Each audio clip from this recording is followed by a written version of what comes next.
எனக்கு ஒன்று தெரியுங்க, அவரை பாட பாட அவரை துதிக்க துதிக்க துதிக்க எங்கேயோ ஒரு இடத்துல நம்ம பில்டப் ஆகிட்டு தான் இருக்கிறோம். எல்லாம் கேட்பாங்கல்ல பில்டப் ஆன்னு. ஆமாம், இந்த வருஷம் பில்டப் தான்.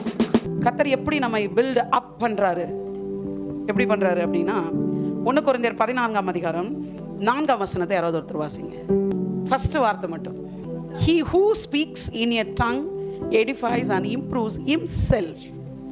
அந்நிய பாஷையில் பேசுகிறவன் அவனுடைய செல்ஃபை, மை செல்ஃபை நான் இம்ப்ரூவ் பண்ணிக்கிறேன். நான் இம்ப்ரூவ்ஸ் ஹிம்செல்ஃப்னு இருக்குல்ல, அவன் தன்னைத்தானே மேன்மைப்படுத்திக்குவான், அவனை வளர்த்துக்குவான் இருக்குல்ல. பைபிள் இன்னொரு டிரான்ஸ்லேஷன் இருக்கு, டு பில்ட் த ஹவுஸ்.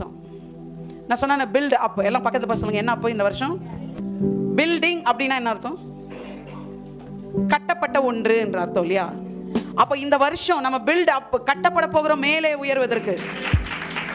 அதற்கு ரொம்ப ஆதாரமாக இருப்பது அந்நிய பாஷை தான். ஒரு அந்நிய பாஷை பேசிட்டே இருக்கானா என்ன அர்த்தம்னா, அவன் தான் வீட்டை கட்டிக்கிட்டே இருக்கான்னு அர்த்தம். கட்டுறது எப்பவுமே கீழே கட்ட முடியுமா? எல்லாம் சொல்லுங்க, மேலே மேலே. கட்டுறது எப்படி சொல்லுங்க? பில்ட் டவுன் இல்லை, பில்ட் சொல்லுங்க, பில்ட். ஒன்று தெரிஞ்சுக்கோங்க, அவரை புரிந்து கொள்வது என்னன்னா, அவர்கிட்ட இருந்து நான் பெற்றுக்கொண்டதோ இல்ல அவரால் எனக்கு கொடுக்கப்பட்டதோ எதுவாக இருந்தாலும் அதற்கு ஒரு நோக்கம் உண்டு. அது ஒரு ஊத்து மாதிரி அவர்கிட்ட இருந்து வாங்கிட்டோம்னா அது ஊறிக்கிட்டே இருக்கும். எல்லாம் சொல்லுங்களேன், ஒரு சின்ன சின்ன குட்னஸ்க்கு ஒரு பர்பஸ் இருக்கு. இதுக்கெல்லாம் ஒரு பர்பஸ் இருக்குன்னா உங்களுக்கும் எனக்கும் கேட்காமலே கொடுத்த அந்நிய பாஷைக்கு ஒரு நோக்கம் இருக்கும்ல. பெந்தகோஸ்தனால எல்லாம் உட்காந்துருக்காங்க 120 பேர் மேல் வீட்டறையில். இவங்களுக்கு அந்நிய பாஷை பற்றி எதுவுமே தெரியாது. இன்னைக்கு நம்ம கேட்குறோம், ஆண்டவரே எனக்கு அந்நிய பாஷை தாங்க. அப்படி கேட்டு பெற்றுக்கொண்டவங்க நம்ம அநேகர் இல்லையா? அன்னைக்கெல்லாம் கேட்கவே இல்லை, போய் உட்காந்துட்டு இருந்தாங்க. Sitting on presence, sitting with God, தேவனோடு கூட உட்காந்துருந்தாங்க. கேட்காமலே ரிலீஸ் பண்ண விஷயம் தான் அந்நிய பாஷை. அப்போ கேட்காமலே உன்னை கொடுக்குறாரு அப்படின்னா அதனுடைய நோக்கம் ரொம்ப ஆழமானது. இந்த வருஷத்தில் மேனிஃபெஸ்டேஷனுக்கான பீரியடை டிசைட் பண்ணுறது நீங்கள் தான். அது 3 மந்த்தா, 6 மந்த்தா, 9 மந்த்தா, 12 மந்த்தா, அப்படி வந்து டிசைட் பண்ணுறது நீங்கள் தான். அவர் ஓப்பனாக சொல்லிட்டார், இயர் ஆஃப் மேனிஃபெஸ்டேஷன்.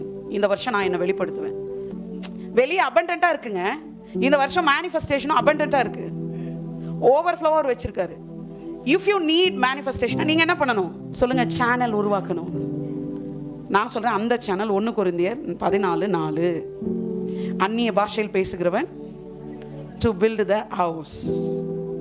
என்ன போட்டிருக்கு? Edifice and improves himself. எதுக்கு இம்ப்ரூவ் பண்ணுறாங்க? அந்நிய பாஷையில் பேசுகிறவங்க எதுக்கு இம்ப்ரூவ் பண்ணுறாங்கன்னா, வெளியே அவர் மகிமை வெளிப்படுத்துவதற்கு அவங்க இம்ப்ரூவ் பண்ணிக்கிறாங்க.